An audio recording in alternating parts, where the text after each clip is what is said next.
Y si te dijera que una de las pelis de desastres submarinos, que se supone que son súper realistas, se rodó en parte ¿Dónde? en una habitación llena de humo. Como que con humo, pero si es bajo el agua. No tiene ningún sentido. Pues parece un contrasentido total, ¿verdad? Hoy, en Entre Líneas, vamos a analizar a fondo precisamente esos secretos de Alerta Roja, Neptuno hundido. La de 1978, una película fascinante. Muchísimo. Y para hacerlo tenemos un montón de material sobre la mesa. Hay análisis técnicos de efectos especiales, artículos del American Film Institute, críticas de la época. Y hasta documentos de la propia Marina de los Estados Unidos, que eso ya es otro nivel. Exacto. La misión de hoy es desentrañar esa tensión que define la película, ese choque constante entre un realismo casi documental y, bueno, el puro espectáculo de Hollywood. Vamos a ver dónde acaba el procedimiento militar y dónde empieza, pues, la magia del cine. Venga, para empezar, vamos a situar un poco la trama, muy por encima, para que todo el mundo se ubique. Vale. La cosa es bastante directa. Tenemos al USS Neptune, un submarino nuclear. En la última misión de su capitán, que es Charlton Heston, claro. Eso es. Hay una niebla densísima, un carguero noruego que aparece de la nada y... Verás. colisión. Y para abajo. El submarino se hunde a más de 440 metros y queda además en una posición súper precaria. Sí, en el borde de un cañón submarino. Y a partir de ahí, pues la clásica carrera contra el oxígeno, contra la inestabilidad. Es que es la plantilla perfecta del cine de catástrofes de los 70, ¿eh? Un grupo de gente atrapada, un desastre tecnológico, la cuenta atrás. Pero tiene algo diferente. Tiene un matiz crucial. Las fuentes destacan que el propio Charlton Heston se resistía a llamarla película de catástrofes. Ah, sí. ¿Y cómo la llamaba? Él insistía una y otra vez en que era una película de rescate. Y esa distinción, que parece una tontería, es la clave de todo. Claro. A diferencia de, no sé, El Coloso en llamas o La aventura del Poseidón, aquí el foco no está tanto en el pánico, en los gritos. Está en el procedimiento. Exacto. En la respuesta metódica, profesional, casi militar a una crisis. Y esa obsesión por el procedimiento no fue para nada casual. Se apoyaron en algo que hoy, bueno, sería casi impensable. La colaboración total y absoluta de la Marina estadounidense. A ver, estamos en 1978. Esto suena a que la Marina, en plena resaca de Vietnam y con su imagen pública por los suelos, necesitaba una victoria desesperadamente. Fue una operación de relaciones públicas de manual, pero, oye, una que benefició enormemente a la película. Le dio una autenticidad brutal. Es que no hablamos de que les prestaran un par de uniformes. Para nada. La producción tuvo acceso ilimitado a buques operativos. El buque de rescate que vemos, el USS Pigeon, y su vehículo de rescate, el DSRV. El minisubmarino este. El Mystic, sí. Eran equipos reales y en activo. Rodaron en las bases de San Diego, de San Pedro, a bordo del USS Cayuga. Esa escala, esa sensación de metal real, de maquinaria pesada, es imposible de replicar en un plató. De acuerdo. La parte de la superficie, clarísimo. Es casi un documental gracias a la Marina. Pero claro, la mitad de la acción ocurre bajo el agua. Ajá. ¿Cómo consiguieron ese realismo en las profundidades?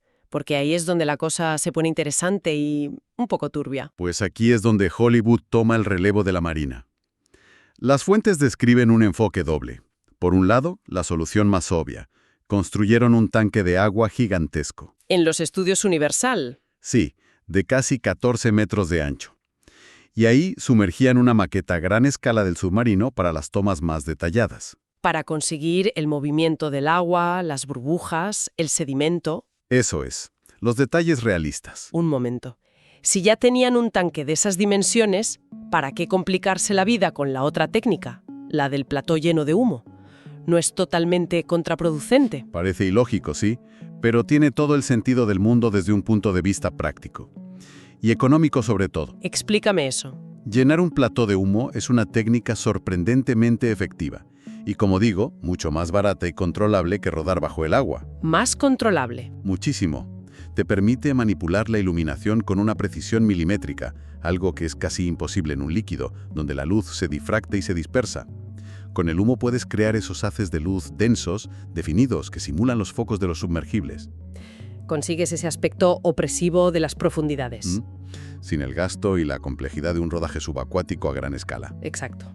O sea que jugaban en ambos campos. Agua cuando necesitaban la física del agua y humo cuando necesitaban el control artístico de la luz. Es ingenioso. Exacto. Los analistas más detallistas de las fuentes creen que se usó una combinación. Las tomas más amplias, más atmosféricas, donde solo se intuye la forma del submarino, probablemente son con humo. ¿Y las escenas de acción, digamos? Claro. Las escenas donde el DSRV se acopla o donde hay explosiones y movimiento de tierra, esas se rodaron en el tanque de agua. Entendido. O sea, tiraban de ingenio para ahorrar y conseguir el efecto. Y parece que esa filosofía de aprovechar lo que tenemos se aplicó también a las maquetas, ¿no? Totalmente. Es que el submarino ya era una estrella veterana de Hollywood antes de empezar a rodar. ¿Cómo? Si conectamos los puntos con la historia de Universal, vemos que la maqueta principal del USS Neptune y también varias tomas de archivo del submarino navegando se reciclaron. No me digas. Directamente de otra película de la Guerra Fría, Estación Polar Zebra, de 1968. ¡Qué bueno! Es una práctica de ahorro muy de la época. De hecho, si te fijas, los más observadores se darán cuenta de que el número de casco que lleva el submarino, el 509, es el que le correspondía en la peli anterior. Un pequeño guiño o un descuido que delata su pasado. Así que el submarino era un actor de método con experiencia.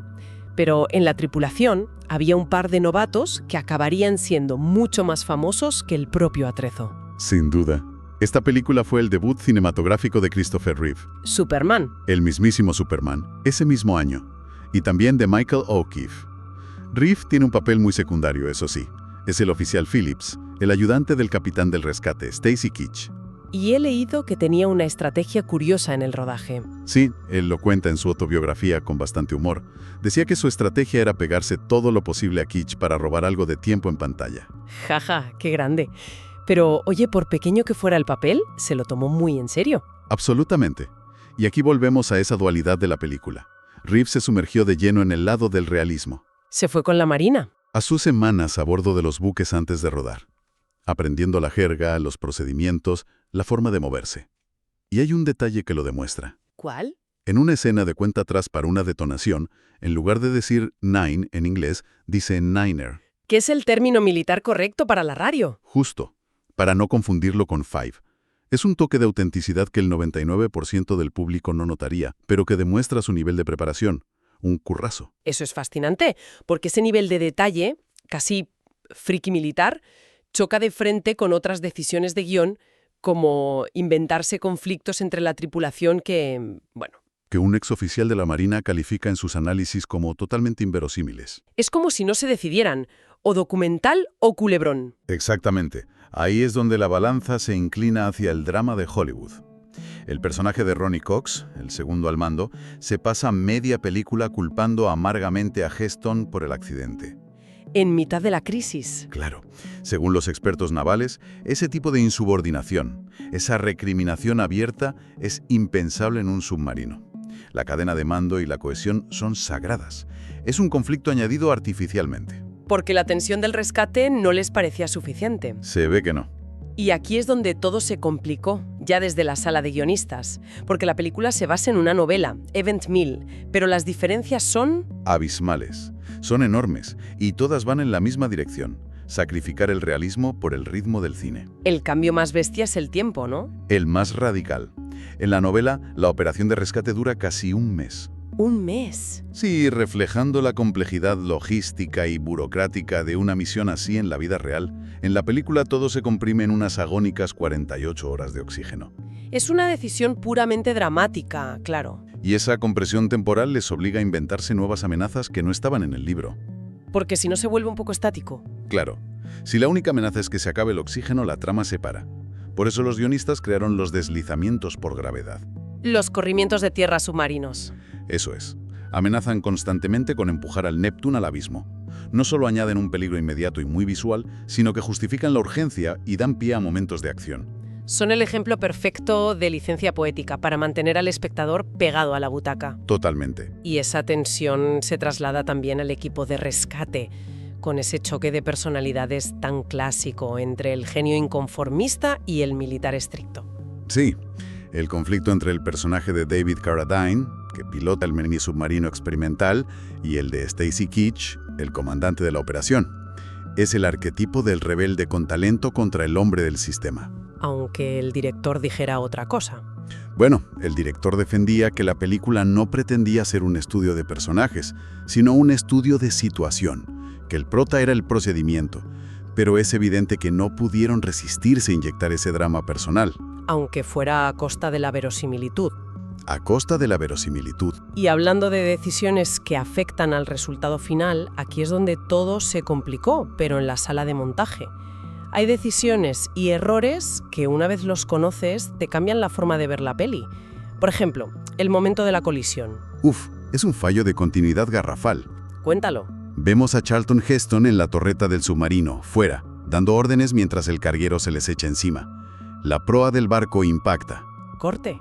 Y en la siguiente escena, Heston ya está dentro de la sala de control, seco, y dirigiendo la emergencia. ¿Pero cómo? No hay ninguna explicación de cómo ha podido bajar por la escotilla, atravesar varios compartimentos y llegar al centro de mando en el segundo exacto de un impacto brutal. Simplemente se teletransporta. El primer superpoder de Charlton Heston, mucho antes de separar las aguas como Moisés, la teletransportación bajo presión.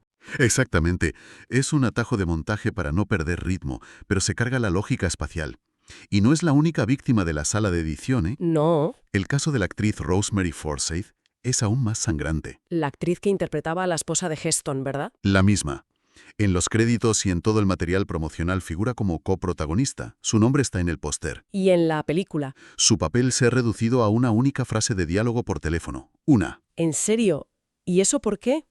Pues según explicó el director, rodaron varias escenas con ella y las demás esposas esperando en tierra. Pero en los pases de prueba se dieron cuenta de algo. ¿De qué? De que cada vez que cortaban a esa trama, la tensión claustrofóbica que habían construido dentro del submarino se evaporaba. Se rompía la magia. Exacto. Así que tomaron una decisión drástica, eliminarla casi por completo, dejando solo una sugerencia de que esos hombres tenían una vida fuera. Es una decisión brutal, pero entiendo la lógica. Querían mantener la olla a presión sin ninguna válvula de escape. Y esto nos lleva a la curiosidad final, la que creo que de verdad condensa esa batalla interna de la película. Entre el individualismo de Hollywood y el sacrificio colectivo militar. Exacto. Y se centra en el personaje de David Carradine, el Capitán Gates. Gates es la encarnación del arquetipo de Hollywood.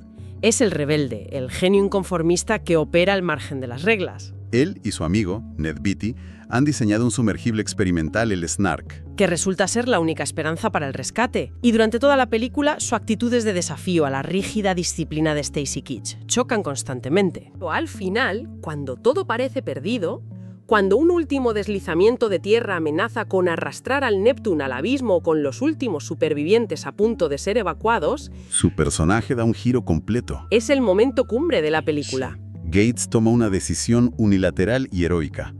Usa su propio sumergible, su creación, para acuñar el submarino siniestrado contra las rocas y estabilizarlo. Ganando los segundos cruciales para que el rescate se complete. Y al hacerlo, sabe perfectamente que está sacrificando su vida. Su nave es aplastada y arrastrada al fondo del cañón junto con el Neptune. El inadaptado, el individualista, se convierte en el héroe definitivo. A través de un acto de sacrificio puramente militar, demuestra que su lealtad última no era a su ego, sino a la gente que estaba atrapada ahí abajo. Su arco redime esa rebeldía y une las dos filosofías de la película. Es brillante. Entonces, si volvemos a la pregunta del principio, ¿qué significa todo esto, lo del realismo? Pues que la respuesta es compleja. La película construye esa sensación de autenticidad con barcos reales, jerga precisa y la bendición de la Marina, pero la sostiene con humo de estudio, maquetas recicladas y conflictos forzados. Es un híbrido fascinante. Por un lado, es un escaparate de la tecnología naval de la Guerra Fría, casi un documental promocional para limpiar la imagen de una institución en crisis. Y por otro, es un thriller de catástrofes de Hollywood que no dudan retorcer la realidad para maximizar la tensión. Vive y respira en esa contradicción. Y esto nos deja con una reflexión final. La película se inspira, aunque sea indirectamente, en tragedias reales de la Marina estadounidense, como la pérdida de los submarinos Treasure y Scorpion en los 60. Sí, intenta ser un tributo al heroísmo y a la capacidad tecnológica de rescate. O hacia las instituciones militares. Lo que plantea una pregunta muy interesante sobre su legado. ¿Cómo equilibra una obra así el puro entretenimiento de Hollywood con un mensaje que roza lo propagandístico? Y al verla hoy, casi medio siglo después, ¿cuál de esas dos facetas ha envejecido mejor? ¿La recordamos por su tensión dramática o como una reliquia de la maquinaria de relaciones públicas del Pentágono? Una pregunta que queda en el aire, desde luego. ¿Qué detalle de la producción de esta película os ha parecido más sorprendente? Dejádnoslo en los comentarios. Desde aquí, en nuestro análisis de hoy, esperamos que esta inmersión haya sido reveladora. Para quienes disfrutan descubriendo estos detalles ocultos, existe un área para miembros con ventajas y contenido exclusivo.